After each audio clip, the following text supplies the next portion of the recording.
नीतीश कुमार और लालू प्रसाद ने जब भाजपा के विरुद्ध मुहिम का हिस्सा बनने के लिए तैयारियां शुरू कर दी थी और ये तय हो गया था कि अब नीतीश कुमार विपक्ष को एकजुट करेंगे, यानी गैर भाजपाई दलों को एकजुट करेंगे, तो उसमें सबसे पहले जो 4 नाम हैं वो बहुत ही महत्वपूर्ण थे। इन्हीं 4 नामों पर पूरी की पूरी कहानी टिकी हुई है। और जैसा कि आप सभी जानते हैं कि आज 16 से 17 दल बैठने वाले हैं और इस पर विचार करने वाले हैं। इसमें सबसे ज़्यादा इम्पॉर्टेंट जो दल हैं वो इस बैठक के कहा जाता है कि कोर मेंबर हैं, वो पिलर हैं।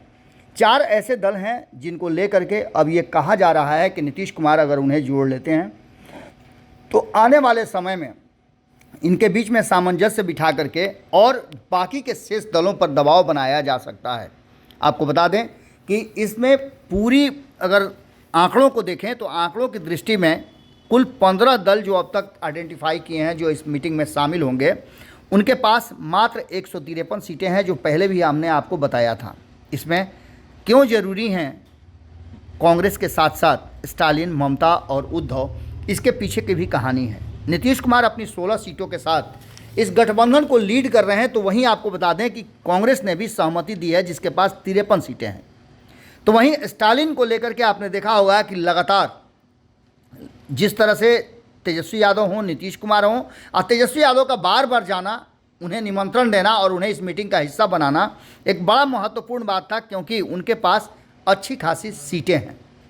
अब ऐसी स्थिति में वो दूसरे नंबर पर आते हैं तो उनकी महत्ता बढ़ जाती है। तो तीसरा अब आपको बता दें कि सबसे महत्वपूर्ण है कि लालू प्रसाद इस मीटिंग को किसी भी तरह से सफल कराने में जुटे हुए हैं और खास करके ममता बनर्जी पर अंकुश लगाने के लिए, उन्हें चुप रहने के लिए और इस मीटिंग को सफल बनाने के लिए जो लगातार उन पर दबाव या कहा जाए कि आग्रह किया जा रहा है लालू प्रसाद के द्वारा, तो उसके पीछे की रणनीति भी यही है कि उनके पास 23 सीटें हैं जो आने वाले चुनाव में बढ़ाया जा सकता है। 42 सीटों वाले जो लोकसभा है उसमें 23 सीटें ममता बनर्जी यानी 50% है। अगर थोड़ा सा और श्रम किया जाए, मेहनत किया जाए और एक दूसरे के साथ सामंजस्य बिठाया जाए तो भारतीय जनता पार्टी को यहाँ रोका जा सकता है। वहीं अगर बात करें शिवसेना की, तो शिवसेना के जो उद्धव गुट हैं उनके पास 19 लोकसभा की सीटें अभी वर्तमान में बची हुई हैं, वो भी काफ़ी महत्वपूर्ण होते हैं। नीतीश के पास तो 16 सीटें हैं ही और कांग्रेस 53 सीटों के साथ अभी इस गठबंधन में नंबर 1 पर है। हमने आपको पहले ही बताया कि लालू प्रसाद की इच्छा है कि वो इस गठबंधन को और ज़्यादा मजबूत बने और कैसे एक साथ सब चलें, इस पर विशेष ध्यान और विशेष गौर कर रहे हैं।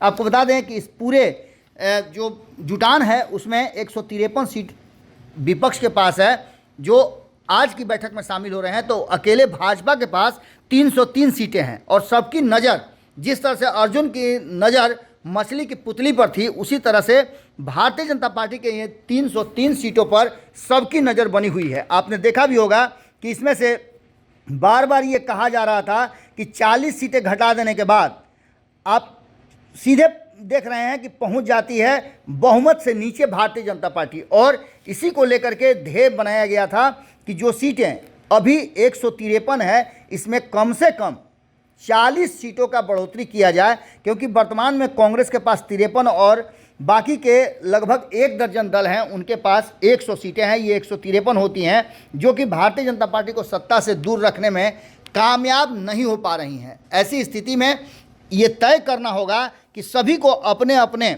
ईगो को छोड़ करके और एक साथ जुड़ना होगा, तभी भारतीय जनता पार्टी को सत्ता से बेदखल किया जा सकता है।